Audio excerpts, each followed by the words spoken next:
Olá! Hoje a gente vai mergulhar num universo que existe bem debaixo do nosso nariz. Ou melhor, dentro de muitos animais. É um mundo oculto, microscópico, com um verdadeiro drama de sobrevivência e invasão acontecendo a todo momento. Vamos lá dar uma olhada nisso? Pois é, essa é a grande pergunta que guia a nossa análise de hoje.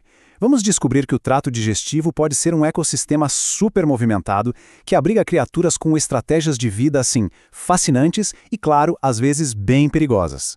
Para a gente poder entender esse mundo, vamos focar em dois grupos principais de parasitas. A gente começa com os verdadeiros mestres da transformação, as amebas, e depois a gente avança para um grupo ainda mais complexo, que são os invasores de células.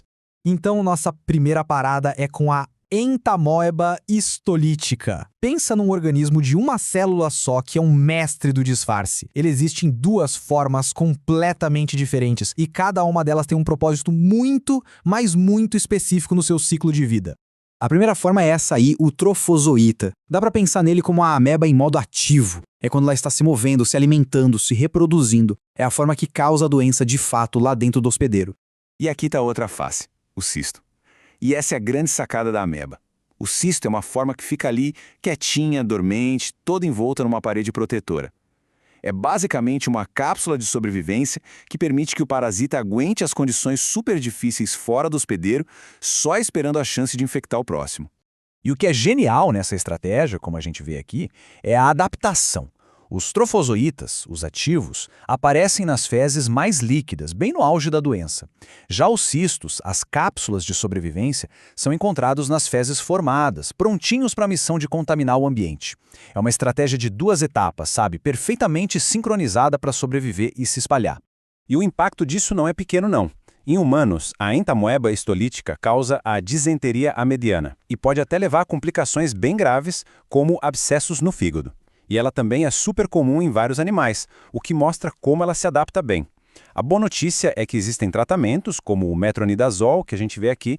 Agora, vamos passar por nosso segundo grupo. E, olha, a complexidade aqui aumenta bastante. Os apicomplexa são parasitas intracelulares obrigatórios. O que isso quer dizer? Que eles não vivem apenas no hospedeiro. Eles vivem dentro das células dele. Isso faz deles adversários muito mais sofisticados. A estratégia deles é a infiltração. Eles invadem uma célula, usam todos os recursos dela para se multiplicar e depois simplesmente a destroem para poder se libertar e invadir novas células.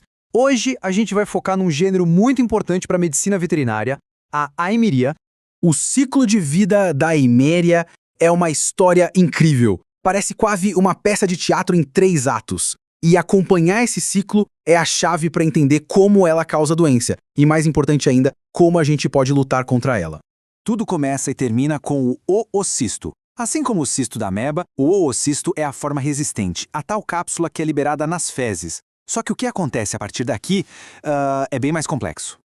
Então, esse aqui é o nosso roteiro. Primeiro, a esquizogonia, que é a fase de multiplicação explosiva. Depois, a gametogonia, a fase de reprodução sexuada. E, por fim, a esporogonia, que é a fase em que o parasita se arma lá no ambiente, se tornando infeccioso.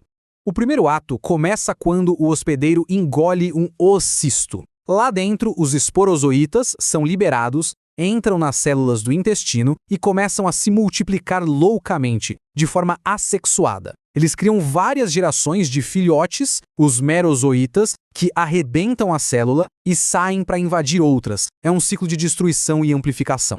Depois de várias rodadas dessa multiplicação, começa o segundo ato. Alguns merozoítas, em vez de continuarem fazendo cópias, se transformam em gametas masculinos e femininos. É aqui que acontece a reprodução sexuada. A união desses gametas formam um zigoto. E aí, para garantir a sobrevivência da próxima geração, uma parede super resistente se forma ao redor dele. E pronto, temos um novo oocisto, a cápsula de fuga preparada para deixar o hospedeiro. O terceiro e último ato acontece fora do corpo. O oocisto, que sai nas fezes, ainda não é infeccioso. Ele precisa de tempo e das condições certas de oxigênio e temperatura para amadurecer. É um processo chamado esporulação. É nessa fase que ele se transforma numa arma potente, pronta para infectar um novo hospedeiro e começar a peça toda de novo. Certo, mas por que todo esse drama microscópico realmente importa? Importa porque entender cada etapa desse ciclo super complexo nos dá as pistas de como podemos intervir e proteger a saúde dos animais. Isso não é só teoria, não. Esse slide aqui traz uma citação direta da legenda de uma imagem do material original. Ela serve para lembrar que essa ameaça é muito real, afetando até os animais mais jovens e vulneráveis, como o filhotinho de cachorro.